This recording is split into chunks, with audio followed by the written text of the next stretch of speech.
filosofia ela nasce no dia a dia de um grupo de homens, né, no mundo antigo, ocidental, naquilo que nós chamamos hoje de Grécia, naquele mundo que era o mundo helênico há 2.500 anos, em que um grupo de homens e algumas mulheres, raras, que não eram tanto admitidas, se preocupavam em se perguntar sobre os porquês das coisas, isto é, a razão de ser das coisas, de maneira a ter uma vida que fosse mais consciente, que fosse mais pensante, que fosse mais raciocinada e não exclusivamente religiosa ou mítica ou lendária. Por que as coisas são como são?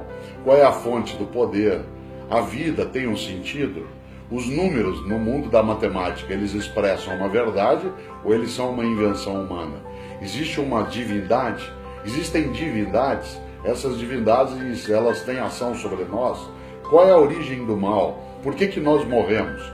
Quando morremos, tudo morre? Há algo em nós que persiste? Essas são perguntas que a humanidade se coloca há séculos e que, de fato, estão conectadas ao nosso dia a dia. Por isso, a filosofia nasce, né, com esse tipo de preocupação. O pensador que criou a palavra filosofia foi Pitágoras, né, o grande matemático que enxergava nas realidades matemáticas, especialmente nos números, uma certa ordem. E, portanto, uma ordem que o humano, a humanidade, no seu dia a dia, poderia compreender, capturar, utilizar. E por isso, sim, a filosofia ela está ligada às nossas grandes indagações. Muita gente diz que nós precisamos de filosofia para aprender a pensar. É claro que não, né? Porque pensar é um atributo atávico da nossa espécie. Nós nascemos com essa possibilidade, mesmo que a filosofia não existisse, isso seria possível. Outros diriam, não, pensar é pensar bem, não é como pensa, por exemplo, um outro ser, como pensa um outro animal. Mas não necessariamente, porque você pode pensar e pensar mal, e a filosofia também tem e teve os seus maus pensamentos. Por exemplo, vários filósofos equivocados.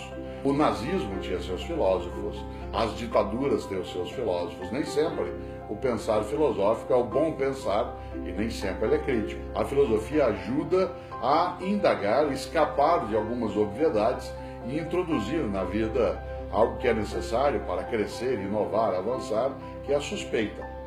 A suspeita em relação ao modo como as coisas são, será que elas são desse modo, de fato, filosofia se assemelha um pouco a algo que sai do óbvio e, portanto, entra para nós, né, numa outra percepção. Mas saber colocar ponto de interrogação naquilo que parece óbvio é um movimento filosófico.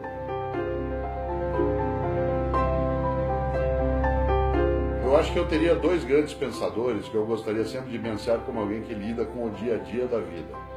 O primeiro deles é Aristóteles, grande pensador macedônico, né, do século IV a.C., um homem que se dedicou a pensar o que nós chamamos hoje de física, de psicologia, estudou o tema da arte, do teatro, da comunicação, da estética, da política, da ética. Aristóteles se perguntava sempre algo que é do nosso dia a dia, que é o que é felicidade, o que é que gera isso, por que nós humanos somos como somos. O outro pensador, que é sempre entendido como muito abstrato, porque é extremamente racionalista, é Descartes.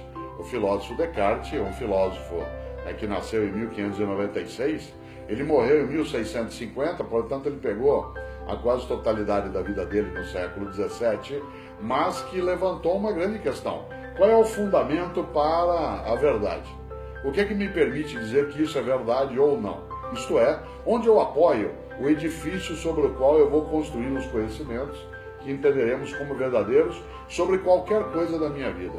E Descartes chega a uma conclusão que hoje é até colocada quase como óbvia, mas que não era quando ele discute, que o único fundamento para eu chegar, né, à própria ideia de verdade é começar duvidando. Afinal de contas, se eu coloco tudo em dúvida, aquilo que for indubitável, que não puder ser duvidado, é o ponto para eu construir a verdade. E Descartes chega a uma conclusão racional.